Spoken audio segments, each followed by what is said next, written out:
अवधूत चिंतन श्री गुरुदेव दत्त.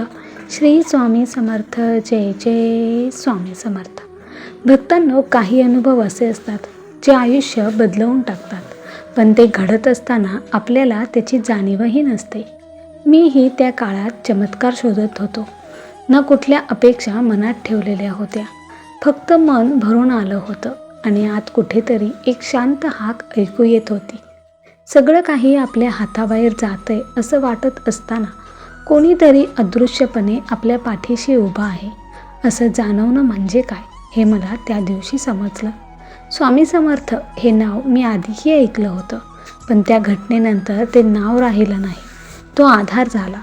हा अनुभव ना भीतीचा आहे ना केवळ श्रद्धेचा. हा अनुभव आहे स्वामींच्या करुणेचा आणि माणसाला पुन्हा उभं करणाऱ्या शक्तीचा.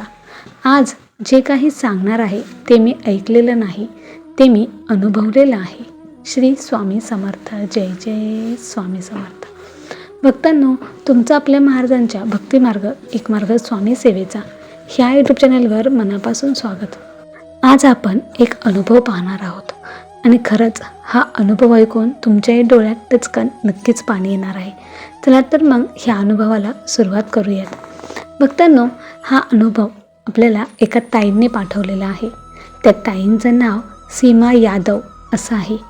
ह्या ताई म्हणतात की मी स्वामी समर्थांबद्दल फक्त ऐकून होते. मी कधीच त्यांची सेवा केली नाही किंवा कधीही त्यांची सेवा करावी असंही मला वाटलेलं नाही. मी लग्ना अगोदरच स्वामींबद्दल ऐकलं होतं.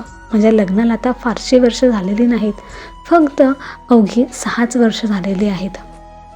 मी माझ्या घरी अगदी सुखात होते. सर्व काही व्यवस्थित होतं, कशाचीच अडचण नव्हती. फक्त अडचण ही होती की मला मूल होत नव्हतं.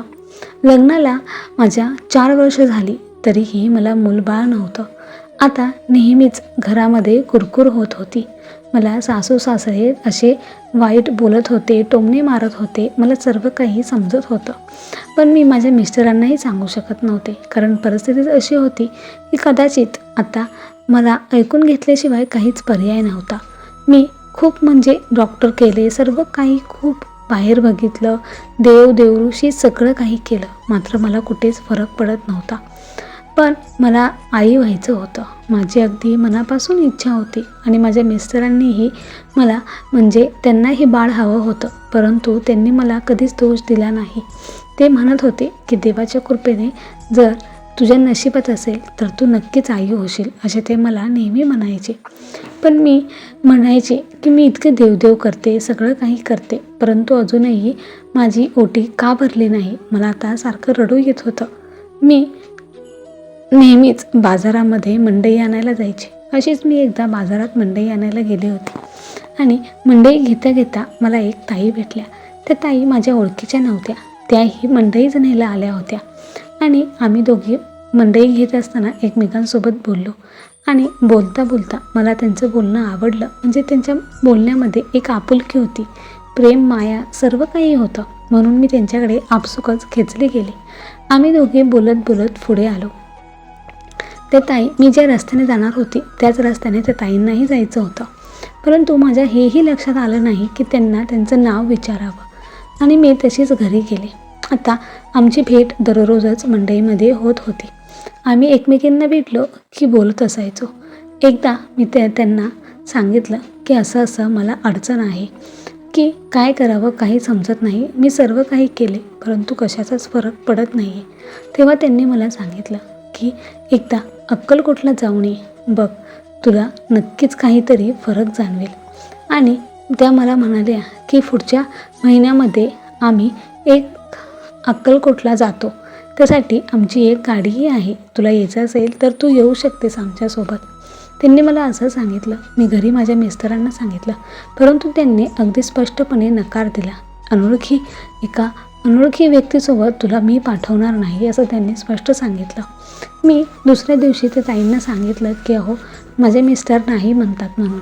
मग त्या ताई मला म्हणाल्या की मग तो तुझ्या मिस्टरांना घेऊन का जात नाही.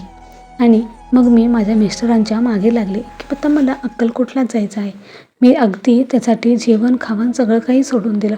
मला फक्त अक्कलकोटला जायचं आहे. मी एवढाच हट्ट धरून बसले आणि मग माझे मिस्टर तयार झाले. आम्ही दोघं अक्कलकोटला गेलो.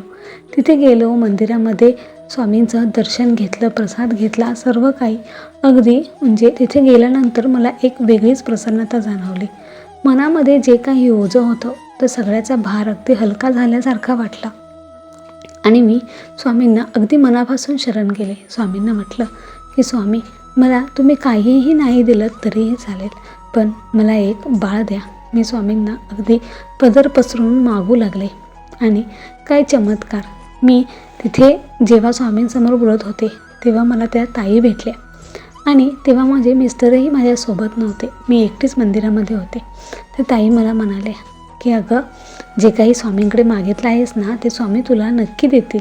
मी त्यांना म्हटलं की तुम्ही इथे कसं काय? तर त्या म्हणाल्या की मी सारखी इथेच असते, मला इथे राहायला खूप आवडतं. त्यांनी मला असंही सांगितलं.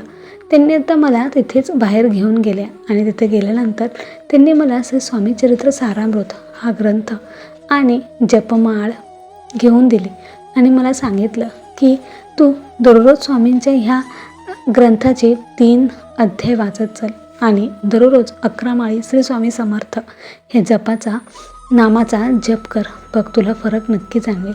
तर ताईंनी सांगितलं त्याप्रमाणे आता मी घरी गेल्यानंतर महाराजांची सेवा करू लागले आणि 3 महिने गेले आणि 3 महिने मी अगदी मनापासून स्वामींची सेवा करत होते. पण आश्चर्य हे होतं की त्या 3 महिन्यामध्ये मला त्या ताई एकदाही भेटल्या नाहीत. माझं सर्व काही आता व्यवस्थित चालू होतं आणि 3 महिन्यानंतर मला मासिक धर्म आला नाही, म्हणून आम्ही डॉक्टरांकडे गेलो. डॉक्टरांकडे गेल्यावरती समजलं की गोड आनंदाची बातमी आहे. हे ऐकून मला तर म्हणजे माझा आनंदच अगदी सामव्याचा झाला होता. मला इतका आनंद झाला होता की कोणाला सांगू आणि कोणाला नको असं झालं होतं.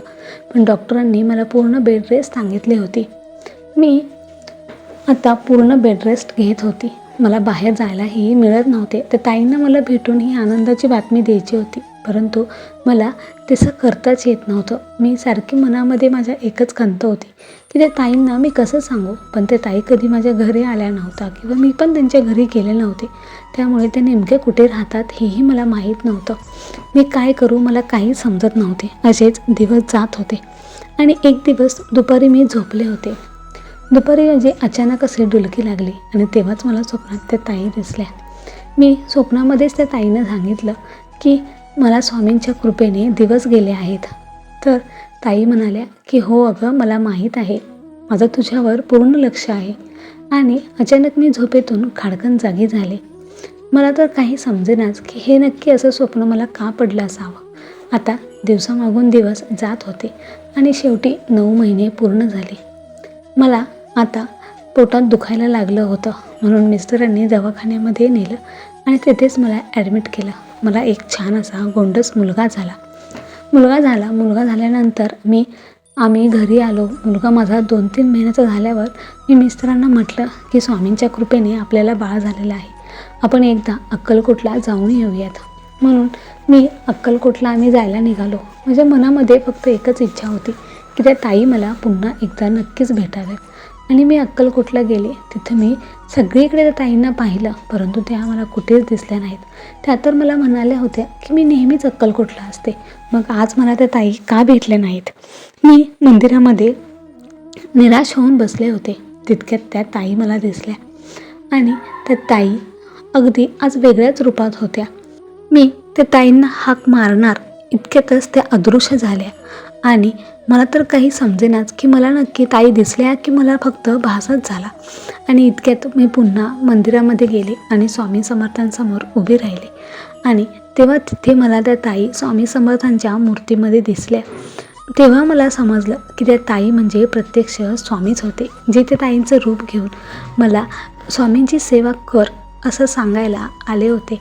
आणि माझ्या पदरात हे जे बाळ टाकलं होतं ते फक्त स्वामींनीच टाकलं होतं. श्री स्वामी समर्थ, जय जय स्वामी समर्थ. तर भक्तांनो, तुम्हाला ह्या ताईंचा अनुभव कसा वाटला हे कमेंट करून नक्की सांगा. आणि व्हिडिओ आवडला असेल तर लाईक करा, शेअर करा. आणि असेच स्वामींचे नवनवीन अनुभव पाहण्यासाठी आत्ताच आपल्या भक्तिमार्ग एक मार्ग स्वामी सेवेचा ह्या यूट्यूब चॅनलला सबस्क्राईब करून स्वामी भक्तांना जॉईन व्हा. स्वामी भक्तांना स्वामी भक्त जोडूया आणि प्रत्येक कुटुंब स्वामीमय करूया. श्री स्वामी समर्थ. जय जय स्वामी समर्थ. धन्यवाद.